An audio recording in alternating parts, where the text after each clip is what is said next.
계시지? 아무튼 김근태 의원님이나 이런 분들도 다 계시잖아요. 그래서 저는 어떤 사람 살았나, 이분은 저희 노조 위원장님인데 얼마 전에 돌아가셨어요. 23일날, 11월 23일날 얼마 안 됐죠? 이분은 아무튼 대학 입학하셔가지고 노동운동하겠다고 현장 들어가셨고 졸업을 30년 만에 하셨어요. 대학을 30년 만에. 여기가 그러다가 세례는 늦게 받으셨어요. 한 3, 4년밖에 안 되신 것 같아. 그런데 부모님한테 유일한 효도가 세례 받는 거라고 생각했대요. 신부님 왜 세례 받으려고 합니까? 그러니까 남들 마음의 평화를 얻기 위해서요.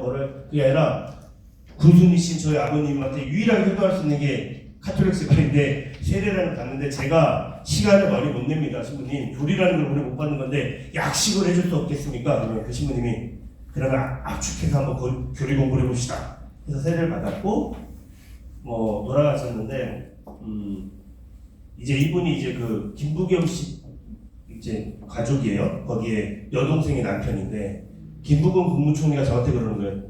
이 친구 정말 멋진 놈. 이때는 다 갔대. 이제 나 할 만큼 했어.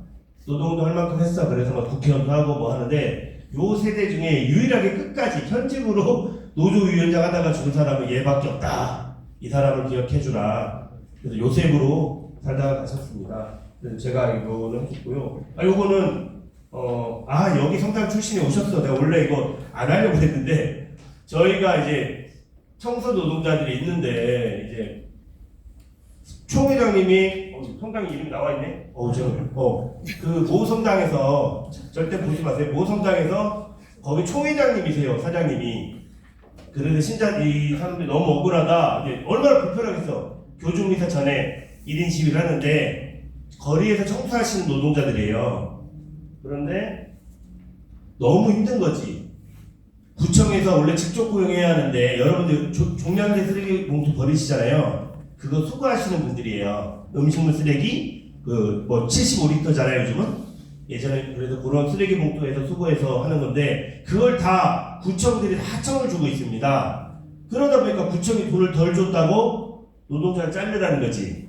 이해 가셨죠? 근데 이 엄동소란이 어디가나 1년째 가고 있는데 그래서 제가 이제 사적으로도 알아서 사장님 그냥 좀 베풀어라. 손해볼 것도 있고 좀 해서 하면 되는데 이게 성당 가서 이해한 게 맞냐? 그래도 본인이 총회장님이신데 이제 본인이 억울하다고 막 그 사목회 방에 막 글을 쓰신 거예요. 난 합법적으로 했고 저 사람들은 땡 쓰는 거다. 그러니까 우리 교우들은 흔들 필요 없고 민주노총 애들은 원래 그런 애들이다. 그리고 여기 주도하는 애는 여기 신자 출신으로 알고 있는데 뭐 등등등. 저도 굉장히 곤란하죠. 제가 세례받은 성당인데. 그래서 제가 가지는 못합니다. 거기를. 그래서 제가 그러면 해결을 못하더라도 좀 담당 주임 신부님이 나와가지고 무슨 일이세요? 추운데 차 한잔하고 해결을 안 하더라도 따뜻한 말씀이라도 얼마나 힘듭니까? 그리고 이분들 얼마나 예의가 있냐면 미사 딱 전에는 무조건 꺼요. 앰플을. 미사에 방해하면 안 된다. 그러면 끝나면 좀 주임 신부님이나 손녀님들이 와서 차 한잔하고 가시죠. 이랬으면 좋겠는데 이분들이 그게 서운하다는 거예요. 도봉구에서 통파구까지 가는데 그 버스 타고 전철 타고 가는데 따뜻한 말 한마디만 있으면 좀 괜찮을 건데 그래서 제가 천주교 신자로도 죄송합니다 제가 그랬거든요. 그래서 또 들어보니까 이 교회에서는 이런 문제가 발생하면 절대 주임신부 너희들 개입하지 말라고 저는 지침을 준 걸로 알고 있어요. 그런 문제에 대해서 가서 무슨 중재나 이런 거 하려고 하지 말아라. 나중에 문제될 수 있다. 그래서 저는 좀 해도 될 것 같은데 그래서 아마 이 문제들이 좀 그렇습니다. 불편한 모습이죠. 선거상 앞에서 이렇게 데모하는 모습들이. 근데 이게 현실이잖아요. 그죠? 현실이잖아요. 그래서 저는 조금만 품을 수 있으면 방법을 찾아보자는 건데 곳곳 해부자들이 많이 있다. 또 기억해 주시면 좋겠습니다. 그래서 저는 이제 2분 안에 끝내야 돼요.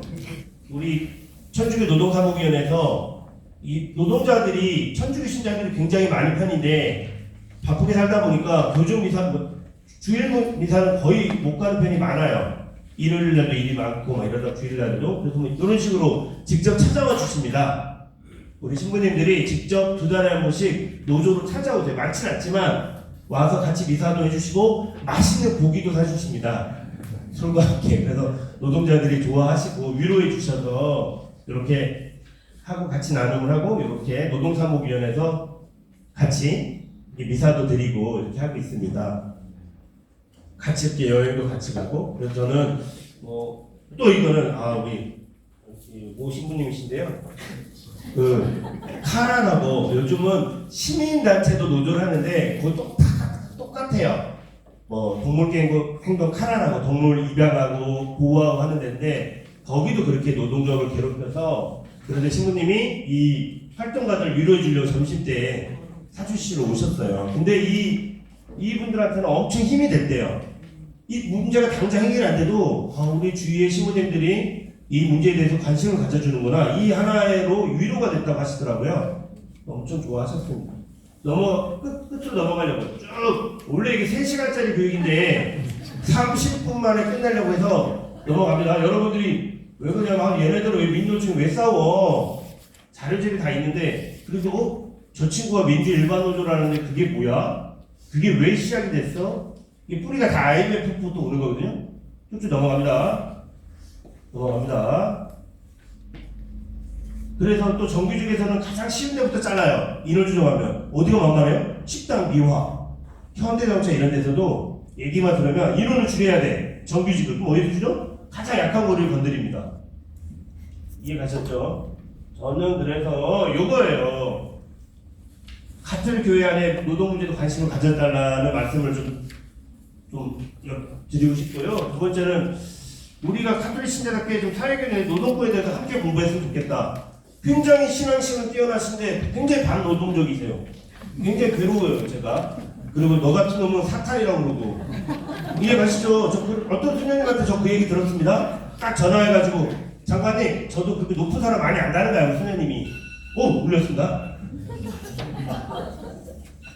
그래서 마무리하려고 합니다. 그래서 비정규직이 굉장히 많습니다. 지금은 그래서 저는 교회가 무엇을 할 수 있을까 고민해봤습니다. 저는 가톨릭교회 부자라고 생각합니다. 개인적으로는. 그래서 정말 저는 부자라고 생각합니다. 특히 서울대교구는 입에서 저는 가톨릭교회에 있는 학교 법인하고 병원 이런 데서 비정규직 안 썼으면 좋겠습니다.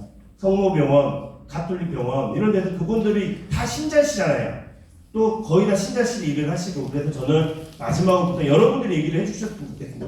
그런 분들 정규직화하는 거 경비분들 여기도 다 있을 거 아닙니까? 그래서 저는 그걸 좀 물론 주교님들이 결정해야 할 수도 있겠지만 우리 신자 교우분들께서 우리 교회 안에는 비정규직을 좀 하지 말자. 제가 주보 볼 때 가장 슬픈 게 뭐냐면 기간제예요. 계약직.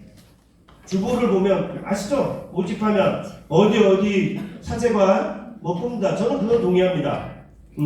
육아휴직이나 병가를 갔을 때 대체력은 충분히 계약직 쓸 수 있다고 생각합니다. 그런데 상시 지속적 업무는 절대 쓰지 않았으면 좋겠습니다. 마지막으로 드리고 싶은 말씀은 가톨릭 대학 안에도 한국어, 연세대 어학당처럼 한국에 유학을 하려면 한국어 시험을 봐야 합니다.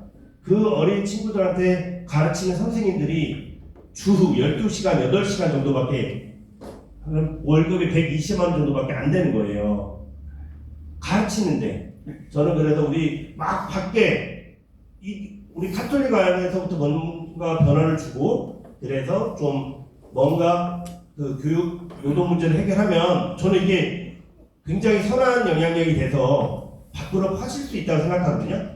그래서 저희가 양적 성장을 충분히 했다고 생각합니다. 그래서 옛날 70년, 80년대에 우리 옛 교우분들이 열심히 민노총 없을 때 노동자들을 유일하게 숨어 들어갈 수 있었던 곳이 명동성당 이런 데 아니었습니까? 그때 모습으로 다시 돌아간다면 교회에 여기 20, 30대가 쫙 앉아있을 거라고 생각합니다. 이거 둘러보십시오. 교회가 미래가 있습니까? 굉장히 저는 여기서 보면 그런 걸 좀 불안해요. 정확히 말하면 인구의 추락이 무서운 게 아니라 교회도 언젠가는 유럽처럼 아무도 찾아가지 않는 교회가 된다면 그게 무슨 의미가 있을까 그런 고민이 들면서 오늘 약간 불편한 얘기가 있을 수도 있겠었겠지만 선생님들 들어주셔서 고맙습니다.